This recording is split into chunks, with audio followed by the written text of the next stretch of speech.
आप सबको जय मसीह की। इस सुबह के समय हम एक वचन अध्ययन करेंगे जो पहले कुरिन्थियों की पत्री 9वें अध्याय के 24वें वचन से है। तुम वैसे ही दौड़ो कि जीतो। 2005 के पहले के मुकाबले 2005 के बाद के सड़क के हादसे बहुत ज्यादा होने लगे। इसका कारण क्या है करके राष्ट्रीय मार्ग सुरक्षा के विभाग ने पता लगाया। इस जांच में पता चला कि ज्यादातर गलती गाड़ी को चलाने वाले ड्राइवर की ही थी। हमेशा से ही ड्राइवर के ध्यान के भटकने के कारण हादसे होते थे, लेकिन 2005 में जो आधुनिक तकनीकें गाड़ियों में लगाई गई थी, इन लोगों ने उनके ध्यान को और ज्यादा भटका दिया था। वे लोग गाड़ी चलाते समय सेलफोन पर बातें किया करते थे, ईमेल चेक करते थे, उसका रिप्लाई भेजते थे, स्टीरियो पर सीडी लगाते रहते थे, सैटेलाइट के रेडियो पर स्टेशन सेट करते थे, पिछली सीट पर बैठे अपने बच्चों को डीवीडी पर उनकी पसंदीदा वीडियो लगा कर देते थे। इन सारे कार्यों को करने की वजह से उनका ध्यान आसानी से भटक जाता था करके पता लगाया गया। उन हादसों के 10 हादसों में से 8 हादसों में यही बात पता चली कि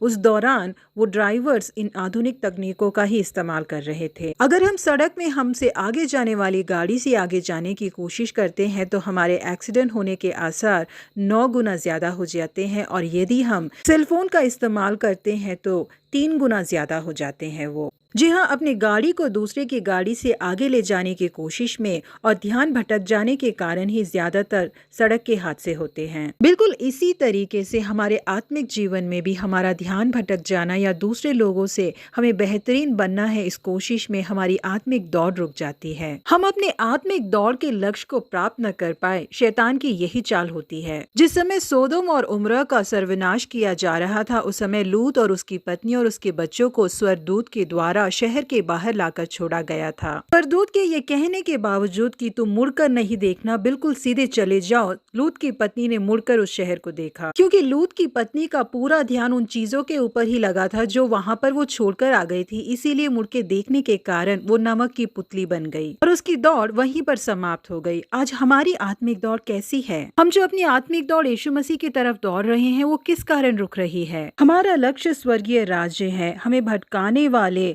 शरीर की अभिलाषाओं और आंखों की अभिलाषा और जीवन का घमंड, इन सबों को परमेश्वर की मदद से अपने आप से हम दूर करें। बिल्कुल उसी तरीके से मसीह दौड़ सबसे आगे दौड़ने वाली दौड़ नहीं है, धीरज के साथ दौड़कर दौड़ को समाप्त करने वाली दौड़ है। इसलिए अपने ध्यान को भटकने न दे, ध्यान से अपने लक्ष्य की ओर दौड़े। परमेश्वर आप ही हमारी मदद करेंगे अपने लक्ष्य को हासिल करने के लिए। प्रभु आप सबों को आशीषित करे। Have a blessed day.